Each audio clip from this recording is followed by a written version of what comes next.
देश है वहां पर बेरोजगारी भी बढ़ी और 5.6%। देखिए, सबसे पहले मोदी सरकार का उस दावे की पोल खुलती है जहां पे ये कह रहे हैं कि आज विश्व में हम तीसरे पैदान पे पहुंच चुके हैं जीडीपी को लेकर, और एक महीने पिछले महीने के मुताबिक इस बार 5% का जो आंकड़ा है 0.5 का वो ज्यादा आया है। और ये आंकड़ा किसी प्राइवेट एजेंसी ने नहीं दिया, ये ministry of statistics programme implementation ने ही दिया हुआ है। आज नई नौकरियां कहीं भी देखने को नहीं मिली, रोजगार के नए साधन नहीं, जहां प्राइवेटाइजेशन प्राइवेट करने की तरफ आप निजीकरण की तरफ की राह पे सरकार चल रही है, वहीं दूसरी तरफ लोगों जो नए नौजवान है वो शिक्षा लेकर सिर्फ और सिर्फ सड़कों पे ही देखते नजर आ रहे माँ हैं। बाप का तो दायित्व है कि वो बच्चों को अच्छे से पढ़ाएं और लगातार प्रधानमंत्री ने नारा दिया बेटी पढ़ाओ बेटी बचाओ। पढ़ाने के लिए माँ बाप आगे आ रहे हैं, अच्छे कॉलेजेस में भेज रहे हैं, डिग्री दिलवा रहे हैं, खर्चा कर रहे हैं, अपना जो जुड़ा हुआ पूंजी है वो भी उन पर लगा रहे हैं। लेकिन अगर आगे रोजगार नहीं होगा तो बच्चा क्या करेगा? देखिए, जहां बेटी पढ़ाने की बात है वहीं पे पुरुषों से ज्यादा महिलाएं इस समय बेरोजगार है, ये भी आंकड़ा इन्हीं का है। और अर्बन में तो 5.5% बेरोजगारी दर है, और वहीं अगर ग्रामीण क्षेत्रों में जाए तो वो 4.5% के करीब है। लेकिन बड़ी हैरानगी की बात है, जब आप महिलाओं को सशक्तिकरण करने की बात करें, आप महिलाओं को बढ़ाने की बात करें, और आप ये कह रहे हैं कि पूंजी तौर पे भी महिलाओं को आर्थिक मदद दी जा रही है ताकि वो छोटा रोजगार शुरू कर सके, लेकिन अगर वो रोजगार शुरू आप करवाते हैं तो उस रोजगार का मुझे नहीं लगता कि कोई आंकड़ा नजर आ रहा है। आंकड़ों में तो कुछ आप पेपर हर एक एग्जाम, मुझे बताइए, रेलवे के पेपर में देखिए घोटाला हो जाता है, एसएससी के पेपर में घोटाला हो जाता है, तो जेके पीएसआई के पेपर में घोटाला हो जाता है। तो पेपर लीक एक प्रथा बन चुकी है। जो सरकार को चाहिए कि सरकार को इसको समझना होगा कि देखिए, नौजवान देश की रीढ़ की हड्डी है। नियम कानून बनाने देखिए, पड़ेंगे देश में। आपको कानून, देखिए, जब पार्लियामेंट किस लिए लोग नुमाइंदा चुनता है, विधायक क्यों चुनता है कि विधेयक बनाया जाए। पार्लियामेंट इसलिए होती है कि कानून बनाया जाए। कानून आप बना नहीं रहे, अगर कानून बनाते भी हैं तो तोड़ने वाले नेताओं का ही नाम सामने आ जाते हैं। तो मुझे लगता है देश की बहुत बड़ी एक दुर्भाग्य है कि कानून बनाने वाले ही कानून तोड़ने का काम करते हैं। और हमारे कानून व्यवस्था मुझे लगता है इस इतनी लचीली है कि आए दिन पेपर लीक स्कैम होते रहते हैं, और जितनी भी कार्रवाई के नाम पर एक कोई एजेंसी बताइए जिसको गवर्नमेंट ने कहा हो कि हमने इस एजेंसी को बैन कर दिया और उम्र कैद की सजा दे दी है। देश में बेरोजगारी दर बढ़कर 5.6% हो गई है, जिसमें सबसे ज्यादा महिलाएं और युवा प्रभावित हुए हैं। इसी पर चर्चा करने के लिए मेरे साथ प्रताप जी हैं, जो लगातार युवाओं की बात करते और ये कहते हुए नजर आते हैं विभिन्न सरकारों को कि आखिरकार आपके पास ऐसा रोड मैप है या नहीं है जिससे इस बेरोजगारी में लगाम लगाई जा सके। प्रताप जी, एक बार फिर से जो है आंकड़े चौंकाने वाले हैं और डराने वाले हैं। जहां लगातार ये युवा प्रधान देश है वहां पर बेरोजगारी भी बढ़ी और 5.6%। देखिए, सबसे पहले मोदी सरकार का उस दावे की पोल खुलती है जहां पे ये कह रहे हैं कि आज विश्व में हम तीसरे पैदान पे पहुंच चुके हैं जीडीपी को लेकर, और एक महीने पिछले महीने के मुताबिक इस बार 5% का जो आंकड़ा है 0.5 का वो ज्यादा आया है। और ये आंकड़ा किसी प्राइवेट एजेंसी ने नहीं दिया, ये ministry of statistics programme implementation ने ही दिया हुआ है। और उससे भी बड़ी हैरानगी की बात है, जब आप ये कहते हैं कि विकसित भारत 2047 में बन जाएगा, तो इस तरह के आंकड़ों से तो साफ दर्शाता है कि 2047 में अगर आप भारत को विश्व गुरु बनाने की राह पे लेके जा रहे हो, तो आज जब आप एक बड़ी बड़ी होर्डिंग से लगाकर इतनी बड़ी रैलीज कर रहे हैं, इतना पैसा लगा रहे हो, और ये कह रहे हैं कि प्रचार करें स्टार्टअप इंडिया को लेकर, आपने तो खूब प्रचार किया। यहाँ पे तो मोदी सरकार ये कह रही है ने युवाओं के लिए रोजगार के नए अवसर पैदा किए। लेकिन इस तरह के आंकड़े जो हैं, मुझे लगता है सरकार और आंकड़ों में एक बहुत बड़ा अंतर है। अब ये नहीं लोगों को समझ आ रही है कि विश्वास करें तो करें किस पे, सरकार पे किया जाए या आंकड़ों पे किया जाए। लेकिन जमीनी सतह पे अगर सच्चाई देखे जाए तो वाकई आज बेरोजगारी है, और इसका जीता जाता उदाहरण पूरे देश में आप देख लीजिए किस तरह से आज नई नौकरियां कहीं भी देखने को नहीं मिली, रोजगार के नए साधन नहीं, जहां प्राइवेटाइजेशन प्राइवेट करने की तरफ आप निजीकरण की तरफ की राह पे सरकार चल रही है, वहीं दूसरी तरफ लोगों जो नए नौजवान है वो शिक्षा लेकर सिर्फ और सिर्फ सड़कों पे ही देखते नजर आ रहे माँ हैं। बाप का तो दायित्व है कि वो बच्चों को अच्छे से पढ़ाएं और लगातार प्रधानमंत्री ने नारा दिया बेटी पढ़ाओ बेटी बचाओ। पढ़ाने के लिए माँ बाप आगे आ रहे हैं, अच्छे कॉलेजेस में भेज रहे हैं, डिग्री दिलवा रहे हैं, खर्चा कर रहे हैं, अपना जो जुड़ा हुआ पूंजी है वो भी उन पर लगा रहे हैं। लेकिन अगर आगे रोजगार नहीं होगा तो बच्चा क्या करेगा? देखिए, जहां बेटी पढ़ाने की बात है वहीं पे पुरुषों से ज्यादा महिलाएं इस समय बेरोजगार है, ये भी आंकड़ा इन्हीं का है। और अर्बन में तो 5.5% बेरोजगारी दर है, और वहीं अगर ग्रामीण क्षेत्रों में जाए तो वो 4.5% के करीब है। लेकिन बड़ी हैरानगी की बात है, जब आप महिलाओं को सशक्तिकरण करने की बात करें, आप महिलाओं को बढ़ाने की बात करें, और आप ये कह रहे हैं कि पूंजी तौर पे भी महिलाओं को आर्थिक मदद दी जा रही है ताकि वो छोटा रोजगार शुरू कर सके, लेकिन अगर वो रोजगार शुरू आप करवाते हैं तो उस रोजगार का मुझे नहीं लगता कि कोई तो आंकड़ा आंकड़ों में नजर आ रहा है। परिवर्तित क्यों नहीं आंकड़ों में हो तो रहे कुछ हैं? आपके कुछ और ही दर्शाता नजर आ रहा है। आप जहां देश को विश्व गुरु बनाने की बात करें तो हमें समझ नहीं आता कि ये जो जीडीपी जो जिसकी बात सरकार कर रही है कि आज हम तीसरे पैदान पे हैं, तो इस तरह से तो मुझे लगता है 2 सालों में तो हम पहले पैदान को पार करके कौन सा डिजिट हासिल करेंगे। तो मुझे लगता है कि ये बिल्कुल झूठ है और लेकिन फेक एक है। सवाल है कि वैश्विक स्तर पर आप ये कह रहे हैं कि हम तीसरी सबसे बड़ी अर्थव्यवस्था पूरे विश्व की है, हमने जापान को पछाड़ दिया है, लेकिन अपने देश में जब रोजगार नहीं रहेगा, जब नौकरियों का सृजन नहीं होगा, नौकरी नहीं मिलेगी, तो देश तो विकसित होगा, नागरिक तो उतना ही नीचे जाएगा। देखिए, आज भारत की जनसंख्या में भारत पहले पैदान पे पहुंच चुका है, और उसी की जिस तरह से जनसंख्या बढ़ी है तो नौजवानों की जो नंबर था वो भी इंक्रीज हुआ है। तो हमारे देश को आज अगर विकसित करना है, भारत को अगर आगे बढ़ाना है, तो नौजवान जो रीढ़ की हड्डी है उसे मजबूत करना पड़ेगा। जहाँ पे आप स्वदेशी का नारा देते हैं, हाल ही में सरकार ने एक बड़े जोर शोर से स्वदेशी का नारा दिया, लेकिन स्वदेशी का नारा तब मजबूत होगा जब जो लोकल नौजवान है, जो देश का नौजवान है, वो अपने पाँव पे खड़ा होगा। लेकिन पाँव पे खड़ा होने के लिए उसे आर्थिक मदद चाहिए, उसे कारखाने विकसित करने के लिए हर टेक्नोलॉजी चाहिए, जो मुझे लगता है भारत की सरकार जो है लेकिन अपने अगर लोगों अगर को नहीं अगर दे पा हर रही। क्षेत्र का ही निजीकरण होगा, एयरपोर्ट ले लीजिए, पोर्ट ले लीजिए, रेलवे ले लीजिए, अगर हर क्षेत्र का निजीकरण होगा, क्योंकि ये कहते हैं कि सुविधाओं का अभाव है, तो निजीकरण से सुविधाएं मिलेंगी, तो कहीं ना कहीं रोजगार जो है वो एक क्षेत्र बहुत संकरा नहीं हो जाएगा, कम नहीं हो जाएगा, और जहां पर जिसको चाहिए उसको रोजगार मिलेगा नहीं, बल्कि अपने जो कुछ लोग होंगे, खास लोग होंगे, उन्हीं को नौकरी मिलेगी। देखिए, सरकार ने तो सबसे पहले जो निजीकरण की बात की, आप छोटी सी एग्जांपल देंगे, जहाँ पे गंडोला लगाया जाता है, गंडोला लगाने के लिए भी आपको विदेशों से ही सारा की टेक्नोलॉजी के साथ पूरा सेटअप बाहर से लाना पड़ता है। तो जहाँ से भी दर्शाता है, सिर्फ सरकार दिखाती है कुछ आंकड़े, लेकिन उन आंकड़ों में और जो मुझे लगता है जमीनी स्थिति में देखा तो बड़ा मुझे लगता है कोसों जमीन आसमान का फर्क है। सबसे बड़ा रेल ब्रिज जो तैयार हुआ उसमें भी स्वदेशी टेक्नोलॉजी मुझे लगता है कम है और विदेशी ज्यादा है।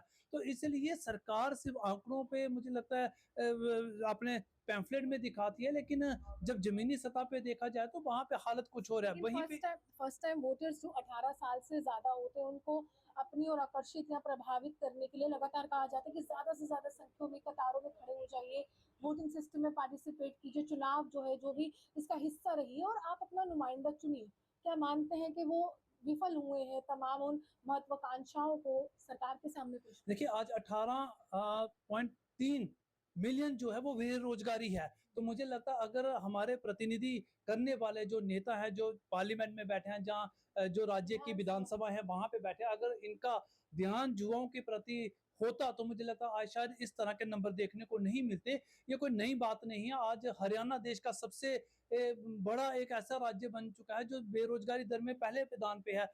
जम्मू कश्मीर में बेरोजगारी है, यूपी हरियाणा, हर एक राज्य की स्थिति कुछ और ही स्थिति दर्शाती है जो प्रैक्टिकल तौर पे देखा जाए। तो मुझे लगता है कि जो नुमाइंदगी करने वाले लोग थे, इनके पास ऐसी कोई पॉलिसी मुझे लगता है केंद्र सरकार के पास ही नहीं है कोई रोड मैप कि नौजवानों को किस तरह से रोजगार दिया जाए। वहीं पे आपने अग्निवीर जैसी पॉलिसियां लाई हैं, लेकिन अग्निवीर जैसी पॉलिसी लाने पे भी आप मुझे नहीं लगता युवाओं को रोजगार दे पाए हैं। आपने कहा कि हमने बैंकों को इस तरह से फ्लेक्सिबल कर दिया है कि नया नौजवान अगर आप पढ़ लिख के कोई रोजगार लेना चाहता है तो उससे लोन लेने में कोई दिक्कत नहीं आएगी। आपने कई ऐसी नए सेटअप किए हैं जिसको लेकर आप एक पूरी प्रोजेक्ट रिपोर्ट बनाएंगे और आपको आर्थिक मदद मिलेगी। लेकिन जमीनी सतह पे ऐसा क्या कर रहे हैं कि नौजवान जहाँ तो बैंकों तक नहीं पहुंच पा रहा, और जहाँ बैंक उन्हें लोन देने में असमर्थ है, उनकी जो फॉर्मेलिटीज नहीं है। ये तो चूक कहीं ना कहीं है कि नौजवान जा नहीं पा रहा रोजगार लेने के लिए, क्योंकि सरकार के पास पॉलिसी ही नहीं है। अगर सरकार के पास आकर्षक पॉलिसी होती,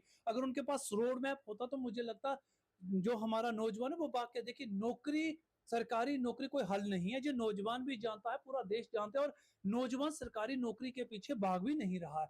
अगर सरकार के पास एक पॉलिसी हो, सरकार के पास रोड मैप हो, सरकार के पास प्रोजेक्ट हो, तो मुझे लगता है कि नौजवान नौकरी को छोड़ के अपना सेटअप करने बल्कि रोजगार पैदा करने में विश्वास करता है। आज 2025 चला है, जब भारत बढ़ता हुआ भारत है, लेकिन इस बढ़ते हुए भारत में भी अगर आप मुझे लगता है 1947 वाली पॉलिसी लेकर देश को चलाएंगे तो वो चलने वाला नहीं है।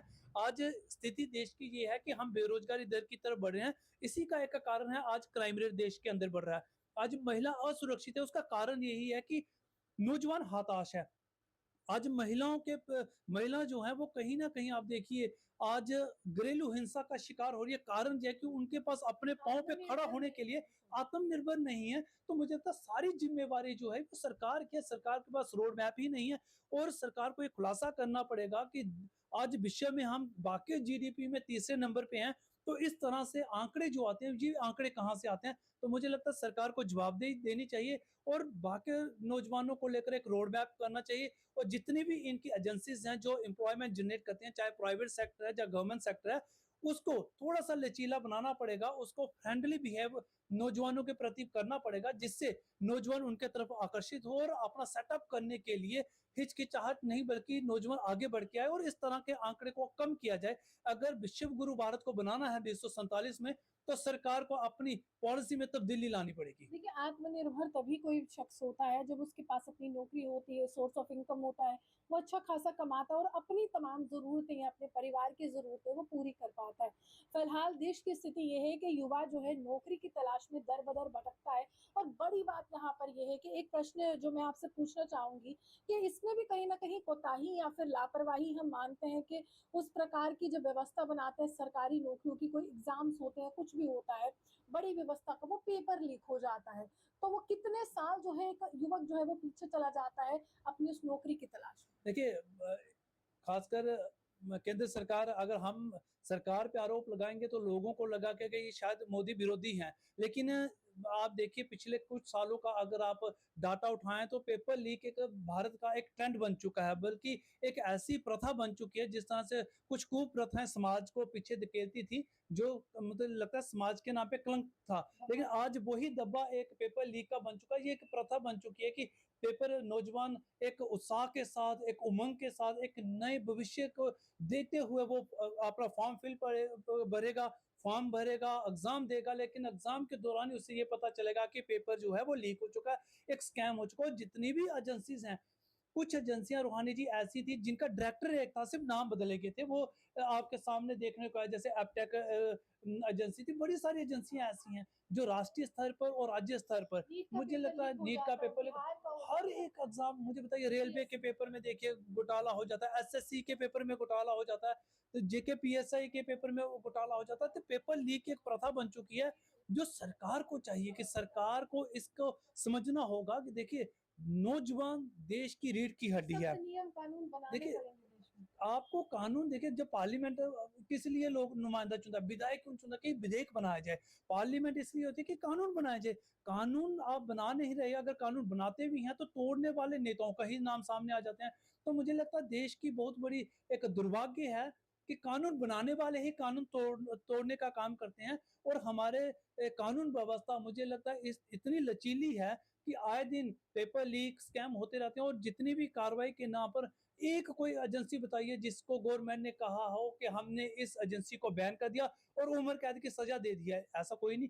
सिर्फ एफआईआर लगती है, थोड़े दिन अखबारों की सुर्खियां बनेगी, उसके बाद या तो डायरेक्टर चेंज होकर एजेंसी नहीं बन जाएगी, या एजेंसी किसी अन्य राज्य में जाके केस फिर लंबा चल जाता है। एक दूसरी एजेंसी के नाम से वो काम करेगी और केस जो है वो किताबों में फाइलों में चलता रहेगा। लेकिन नौजवान जो आज 18 साल का वो इस उमंग में 38 का हो जाता है, इतने में उसको पता चला मैं तो ओवर एज हो गया हूँ। हुँ। तो मुझे लगता है कि पेपर लीक को लेकर भी सरकार को संज्ञान लेना चाहिए, एक कड़ा कानून बनाना चाहिए ताकि इस तरह की कोताही करने वाले, इस तरह के स्कैम में पाए जाने वाले लोगों को कड़ी से कड़ी सजा दी जाए, क्योंकि देश नौजवानों के बलबूते पे चलता है। अगर नौजवान मजबूत होगा, नौजवान आर्थिक तौर पे मजबूत होगा, नौजवान अगर मानसिक तौर पे मजबूत होगा, नौजवान अगर शारीरिक तौर पे मजबूत होगा, इन तीनों चीज़ों के लिए नौजवान को सबसे पहले चाहिए उसके पास रोज़गार होना चाहिए, उसके पास साधन होना चाहिए। जब तक हम ये प्रोवाइड नहीं करेंगे, तो मुझे नहीं लगता हम विश्व गुरु बनेंगे।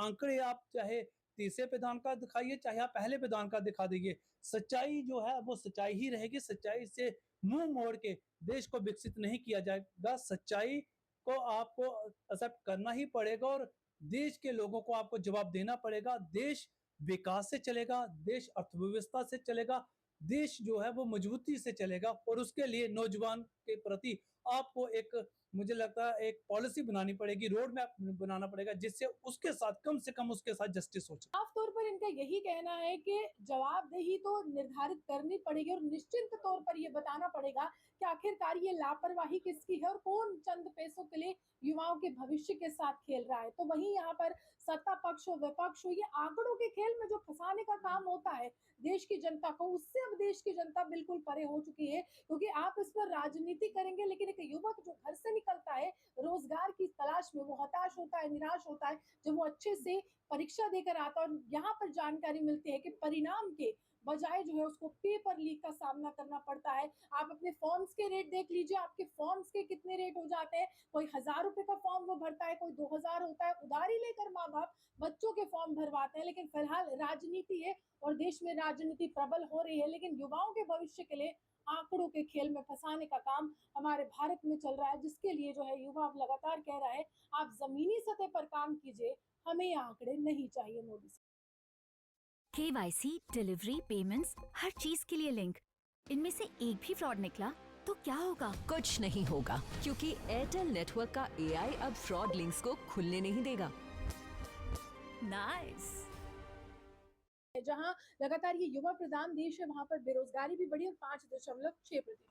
देखिए, सबसे पहले मोदी सरकार का उस दावे की पोल खुलती है जहां पे ये कह रहे हैं कि आज विश्व में हम तीसरे पैदान पे पहुंच चुके हैं जीडीपी को लेकर और एक महीने पिछले महीने के मुताबिक इस बार 5% का जो आंकड़ा है 0.5 का वो ज्यादा आया है। और ये आंकड़ा किसी प्राइवेट एजेंसी ने नहीं दिया, ये ministry of statistics programme implementation ने ही दिया हुआ है। आज नई नौकरियां कहीं भी देखने को नहीं मिली, रोजगार के नए साधन नहीं, जहां प्राइवेटाइजेशन प्राइवेट करने की तरफ आप निजीकरण की तरफ की राह पे सरकार चल रही है, वहीं दूसरी तरफ लोगों जो नए नौजवान हैं वो शिक्षा लेकर सिर्फ और सिर्फ सड़कों पे ही देखते नजर आ रहे माँ हैं। बाप का तो दायित्व है कि वो बच्चों को अच्छे से पढ़ाएं और लगातार प्रधानमंत्री ने नारा दिया बेटी पढ़ाओ बेटी बचाओ। पढ़ाने के लिए माँ बाप आगे आ रहे हैं, अच्छे कॉलेजेस में भेज रहे हैं, डिग्री दिलवा रहे हैं, खर्चा कर रहे हैं, अपना जो जुड़ा हुआ पूंजी है वो भी उन पर लगा रहे हैं। लेकिन अगर आगे रोजगार नहीं होगा तो बच्चा क्या करेगा? देखिए, जहां बेटी पढ़ाने की बात है वहीं पे पुरुषों से ज्यादा महिलाएं इस समय बेरोजगार हैं, ये भी आंकड़ा इन्हीं का है।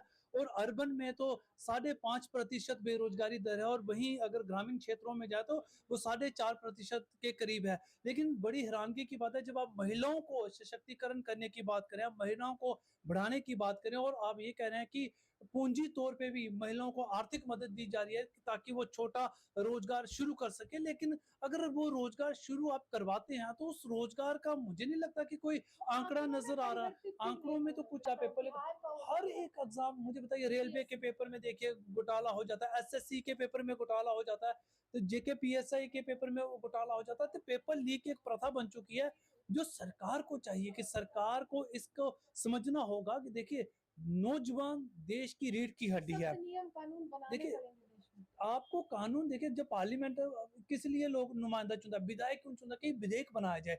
पार्लियामेंट इसलिए होती है कि कानून बनाया जाए। कानून आप बना नहीं रहे, अगर कानून बनाते भी हैं तो तोड़ने वाले नेताओं का ही नाम सामने आ जाते हैं।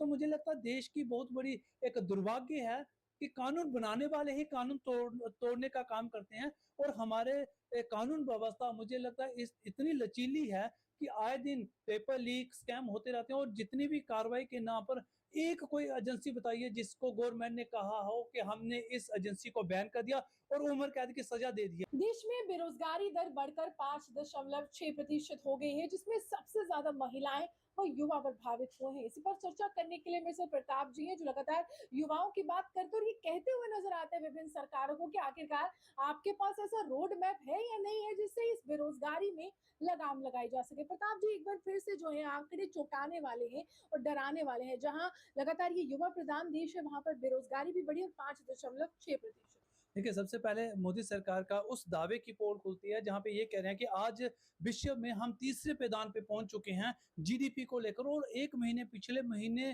के मुताबिक इस बार 5% का जो आंकड़ा है 0.5 का, वो ज्यादा आया है। और ये आंकड़ा किसी प्राइवेट एजेंसी ने नहीं दिया, ये मिनिस्ट्री ऑफ स्टैटिक्स प्रोग्राम सरकारी आंकड़े इम्प्लीमेंटेशन ने ही दिया हुआ है। और उससे भी बड़ी हैरानगी की बात है जब आप ये कहते हैं कि विकसित भारत 2047 में बन जाएगा, तो इस तरह के आंकड़ों से तो साफ दर्शाता है कि 2047 में अगर आप भारत को विश्व गुरु बनाने की राह पे लेके जा रहे हो, तो आज जब आप एक बड़ी-बड़ी होर्डिंग से लगाकर इतनी बड़ी रैलीज कर रहे हैं, इतना पैसा लगा रहे हो और ये कह प्रचार रहे हैं कर रहे कि हैं अभी। प्रचार करें स्टार्टअप इंडिया को लेकर, आपने तो खूब प्रचार किया। यहाँ पे तो मोदी सरकार ये कह रही है ने युवाओं के लिए रोजगार के नए अवसर पैदा किए, लेकिन इस तरह के आंकड़े जो हैं, मुझे लगता है सरकार और आंकड़ों में एक बहुत बड़ा अंतर है। अब ये नहीं लोगों को समझ आ रही है कि विश्वास करें तो करें किस पे, सरकार पे किया जाए या आंकड़ों पे किया जाए। लेकिन जमीनी सतह पे अगर सच्चाई देखे जाए तो वाकई आज बेरोजगारी है, और इसका जीता जाता उदाहरण पूरे देश में आप देख लीजिए किस तरह से आज नई नौकरियां कहीं भी देखने को नहीं मिली, रोजगार के नए साधन नहीं, जहां प्राइवेटाइजेशन प्राइवेट करने की तरफ निजीकरण आप हो रहा है। निजीकरण की तरफ की राह पे सरकार चल रही है, वहीं दूसरी तरफ लोगों जो नए नौजवान हैं वो शिक्षा लेकर सिर्फ और सिर्फ सड़कों पे ही देखते लेकिन नजर आ रहे हैं। माँ-बाप का तो दायित्व है कि वो बच्चों को अच्छे से पढ़ाएँ और लगातार प्रधानमंत्री ने नारा दिया बेटी पढ़ाओ, बेटी बचाओ।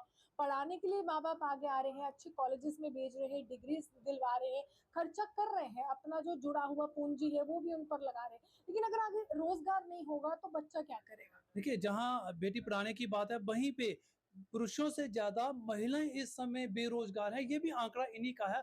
और अर्बन में तो 5.5% बेरोजगारी दर है, और वहीं अगर ग्रामीण क्षेत्रों में जाए तो वो 4.5% के करीब है। लेकिन बड़ी हैरानगी की बात है जब आप महिलाओं को सशक्तिकरण करने की बात करें, आप महिलाओं को बढ़ाने की बात करें, और आप ये कह रहे हैं कि पूंजी तौर पे भी महिलाओं को आर्थिक मदद दी जा रही है ताकि वो छोटा रोजगार शुरू कर सके, लेकिन अगर वो रोजगार शुरू आप करवाते हैं तो उस रोजगार का मुझे नहीं लगता कि कोई तो आंकड़ा आंकड़ों में नजर आ रहा है। परिवर्तित क्यों नहीं आंकड़ों में तो हो कुछ रहे? आपके कुछ और ही दर्शाता नजर आ रहा है।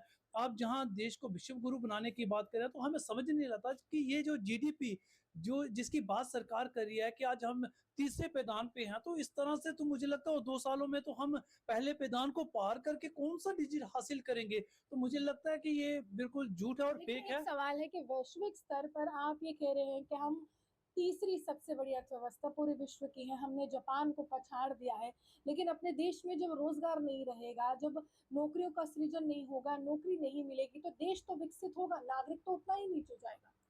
देखिए, आज भारत की जनसंख्या में भारत पहले पैदान पे पहुंच चुका है, और उसी के जिस तरह से जनसंख्या बढ़ी है तो नौजवानों की जो नंबर था वो भी इंक्रीज हुआ है। तो हमारे देश को आज अगर विकसित करना है, भारत को अगर आगे बढ़ाना है, तो नौजवान जो रीढ़ की हड्डी है उसे मजबूत करना पड़ेगा। जहाँ पे आप स्वदेशी का नारा देते हैं, हाल ही में सरकार ने एक बड़े जोर शोर से स्वदेशी का नारा दिया, लेकिन स्वदेशी का नारा तब मजबूत होगा जब जो लोकल नौजवान है, जो देश का नौजवान है, वो अपने पाँव पे खड़ा होगा। लेकिन पाँव पे खड़ा होने के लिए उसे आर्थिक मदद चाहिए, उसे कारखाने विकसित करने के लिए हर टेक्नोलॉजी चाहिए, जो मुझे लगता है भारत की सरकार जो है लेकिन अपने अगर लोगों को अगर नहीं दे अगर पा हर रही। क्षेत्र का ही निजीकरण होगा, एयरपोर्ट ले लीजिए, पोर्ट ले लीजिए, रेलवे ले लीजिए, अगर हर क्षेत्र का निजीकरण होगा, क्योंकि ये कहते हैं कि सुविधाओं का अभाव है, तो निजीकरण से सुविधाएं मिलेंगी, तो कहीं ना कहीं रोजगार जो है वो एक क्षेत्र बहुत संकरा नहीं हो जाएगा, कम नहीं हो जाएगा, और जहां पर जिसको चाहिए उसको रोजगार मिलेगा नहीं, बल्कि अपने जो कुछ लोग होंगे, खास लोग होंगे, उन्हीं को नौकरी मिलेगी।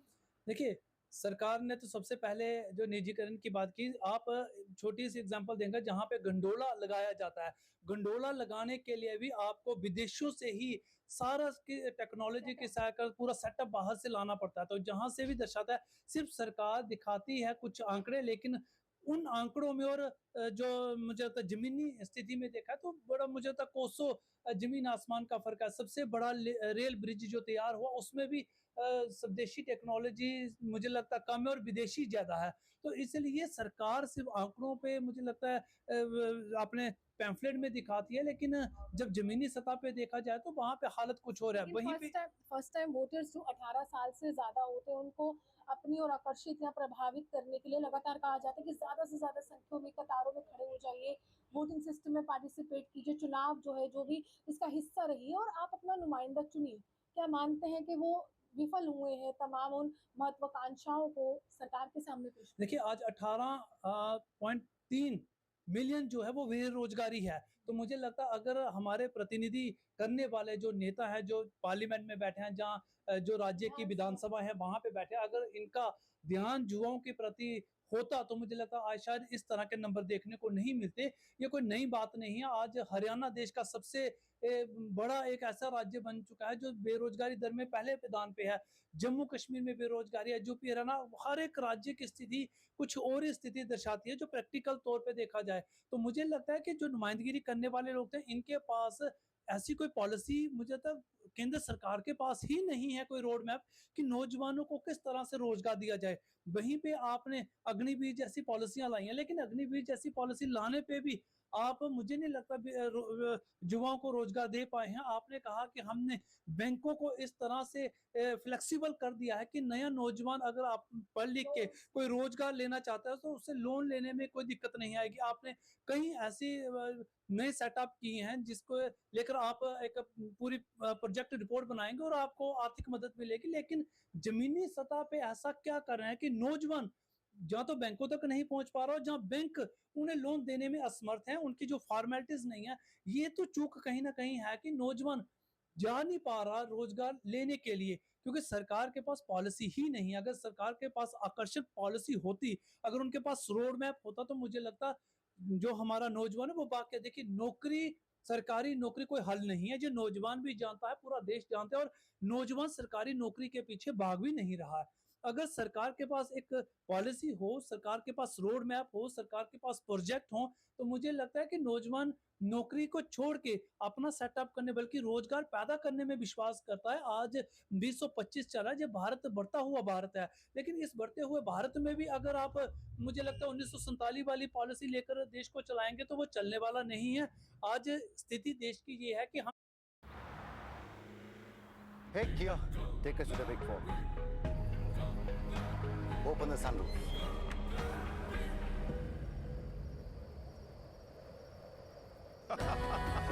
Presenting Garens Clovers.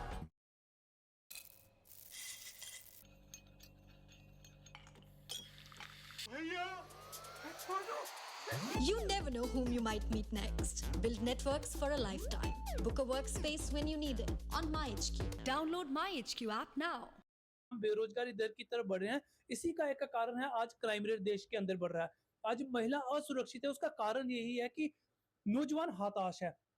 आज महिला जो है वो कहीं ना कहीं आप देखिए आज घरेलू हिंसा का शिकार हो रही है। कारण यह है कि उनके पास अपने पांव पे खड़ा होने के लिए आत्मनिर्भर नहीं है। तो मुझे लगता है सारी जिम्मेवारी जो है वो सरकार की है। सरकार के पास रोड मैप ही नहीं है, और सरकार को ये खुलासा करना पड़ेगा कि आज विश्व में हम बाकी जीडीपी में तीसरे नंबर पे हैं।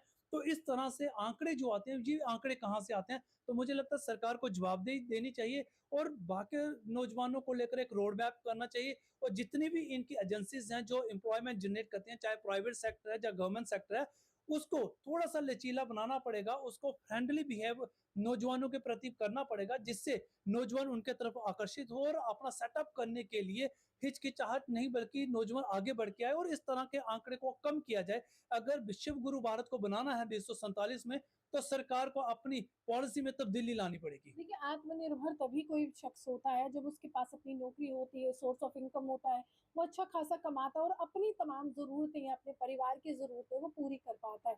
फिलहाल देश की स्थिति ये है कि युवा जो है नौकरी की तलाश में दर-बदर भटकता है और बड़ी बात यहाँ पर ये है कि एक प्रश्न जो मैं आपसे पूछना चाहूँगी कि इसमें भी कहीं न कहीं कोताही या फिर लापरवाही हम मानते हैं कि उस प्रकार की जो व्यवस्था बनाते हैं सरकारी नौकरियों की, कोई एग्ज़ाम्स होते हैं, कुछ भी होता है, बड़ी व्यवस्था का वो पेपर लीक हो जाता है। तो वो कितने साल जो है एक युवक जो है वो पीछे चला जाता है अपनी उस नौकरी की तलाश में। देखिए खासकर केंद्र सरकार, अगर हम सरकार पे आरोप लगाएंगे तो लोगों को लगा के कि ये शायद मोदी विरोधी हैं, लेकिन आप देखिए पिछले कुछ सालों का अगर आप डाटा उठाएं तो पेपर लीक एक भारत का एक ट्रेंड बन चुका है, बल्कि एक ऐसी प्रथा बन चुकी है जिस तरह से कुछ कुप्रथाएं समाज को पीछे धकेलती थी, जो मुझे लगता है समाज के नाम पे कलंक था। लेकिन आज वही दब्बा एक पेपर लीक का बन चुका है। ये एक प्रथा बन चुकी है कि पेपर नौजवान एक उत्साह के साथ, एक उमंग के साथ, एक नए भविष्य को देखते हुए वो अपना फॉर्म भरेगा, फॉर्म भरेगा, एग्जाम देगा, लेकिन एग्जाम के दौरान ही उसे ये पता चलेगा कि पेपर जो है वो लीक हो चुका है, एक स्कैम हो चुका है। जितनी भी एजेंसीज हैं, कुछ एजेंसियां रूहानी जी ऐसी थी जिनका डायरेक्टर एक था, सिर्फ नाम बदले गए थे। वो आपके सामने देखने को आया, जैसे एपटेक एजेंसी थी। बड़ी सारी एजेंसियां ऐसी हैं जो राष्ट्रीय स्तर पर और राज्य स्तर पर, मुझे लगता है नीट का पेपर, हर एक एग्जाम, मुझे बताइए रेलवे के पेपर में देखिए घोटाला हो जाता है, एसएससी के पेपर में घोटाला हो जाता है, तो जेके पीएसआई के पेपर में घोटाला हो जाता है। तो पेपर लीक एक प्रथा बन चुकी है, जो सरकार को चाहिए कि सरकार को इसको समझना होगा कि देखिए नौजवान देश की रीढ़ की हड्डी है। सख्त नियम कानून बनाने देखिए पड़ेंगे देश में। आपको कानून, देखिए जब पार्लियामेंट किस लिए लोग नुमाइंदा चुनता है, विधायक क्यों चुनता है कि विधेयक बनाया जाए। पार्लियामेंट इसलिए होती है कि कानून बनाया जाए। कानून आप बना नहीं रहे, अगर कानून बनाते भी हैं तो तोड़ने वाले नेताओं का ही नाम सामने आ जाते हैं। तो मुझे लगता है देश की बहुत बड़ी एक दुर्भाग्य है कि कानून बनाने वाले ही कानून तोड़ने का काम करते हैं। और हमारे कानून व्यवस्था मुझे लगता है इस इतनी लचीली है कि आए दिन पेपर लीक स्कैम होते रहते हैं, और जितनी भी कार्रवाई के नाम पर एक कोई एजेंसी बताइए जिसको गवर्नमेंट ने कहा हो कि हमने इस एजेंसी को बैन कर दिया और उम्र कैद की सजा दे दी है, ऐसा कोई नहीं। सिर्फ एफआईआर लगती है, थोड़े दिन अखबारों की सुर्खियां बनेगी, उसके बाद जहाँ तो डायरेक्टर चेंज होकर एजेंसी नहीं बन जाएगी, जहाँ एजेंसी किसी अन्य राज्य में जाके फिर दूसरी एजेंसी के नाम से वो काम करेगी, और केस जो है वो किताबों में फाइलों में चलता रहेगा। लेकिन नौजवान जो आज 18 साल का, वो इस उमंग में 38 का हो जाता है, इतने में उसको पता चला मैं तो ओवर एज हो गया हूँ। तो मुझे लगता है कि पेपर लीक को लेकर भी सरकार को संज्ञान लेना चाहिए, एक कड़ा कानून बनाना चाहिए, ताकि इस तरह की कोताही करने वाले, इस तरह के स्कैम में पाए जाने वाले लोगों को कड़ी से कड़ी सजा दी जाए। क्योंकि देश नौजवानों के बलबूते पे चलता है। अगर नौजवान मजबूत होगा, नौजवान आर्थिक तौर पे मजबूत होगा, नौजवान अगर मानसिक तौर पे मजबूत होगा, नौजवान अगर शारीरिक तौर पे मजबूत होगा, इन तीनों चीजों के लिए नौजवान को सबसे पहले चाहिए उसके पास रोजगार होना चाहिए, उसके पास साधन होना चाहिए। जब तक हम ये प्रोवाइड नहीं करेंगे तो मुझे नहीं लगता हम विश्व गुरु बनेंगे। आंकड़े आप चाहे तीसरे पैदान का दिखाइए, चाहे आप पहले पैदान का दिखा दीजिए, सच्चाई जो है वो सच्चाई ही रहेगी। सच्चाई से मुंह मोड़ के देश को विकसित नहीं किया जाएगा। सच्चाई को आपको एक्सेप्ट करना ही पड़ेगा, और देश के लोगों को आपको जवाब देना पड़ेगा। देश विकास से चलेगा, देश अर्थव्यवस्था से चलेगा, देश जो है वो मजबूती से चलेगा। और उसके लिए नौजवान के प्रति आपको एक, मुझे लगता है एक पॉलिसी बनानी पड़ेगी, रोड मैप बनाना पड़ेगा, जिससे उसके साथ कम से कम उसके साथ जस्टिस हो सके। साफ तौर पर इनका यही कहना है कि जवाबदेही तो निर्धारित करनी पड़ेगी और निश्चित तौर पर ये बताना पड़ेगा कि आखिरकार ये लापरवाही किसकी है और कौन चंद पैसों के लिए युवाओं के भविष्य के साथ खेल रहा है। तो वहीं यहाँ पर सत्ता पक्ष हो विपक्ष हो, ये आंकड़ों के खेल में जो फंसाने का काम होता है देश की जनता को, उससे अब देश की जनता बिल्कुल परे हो चुकी है। क्योंकि आप इस पर राजनीति करेंगे, लेकिन एक युवक जो घर से निकलता है रोजगार की तलाश में, वो हताश होता है, निराश होता है जब वो अच्छे से परीक्षा देकर आता है और यहाँ पर जानकारी मिलती है कि परिणाम के बजाय जो है उसको पेपर लीक का सामना करना पड़ता है। आप अपने फॉर्म्स के रेट देख लीजिए, आपके फॉर्म्स के कितने रेट हो जाते हैं। कोई 1000 रुपए का फॉर्म वो भरता है, कोई 2000 होता है। उधारी लेकर माँ बाप बच्चों के फॉर्म भरवाते हैं। लेकिन फिलहाल राजनीति है और देश में राजनीति प्रबल हो रही है, लेकिन युवाओं के भविष्य के लिए आंकड़ों के खेल में फंसाने का काम हमारे भारत में चल रहा है, जिसके लिए जो है युवा अब लगातार कह रहा है आप जमीनी सतह पर काम कीजिए, हमें ये आंकड़े नहीं चाहिए मोदी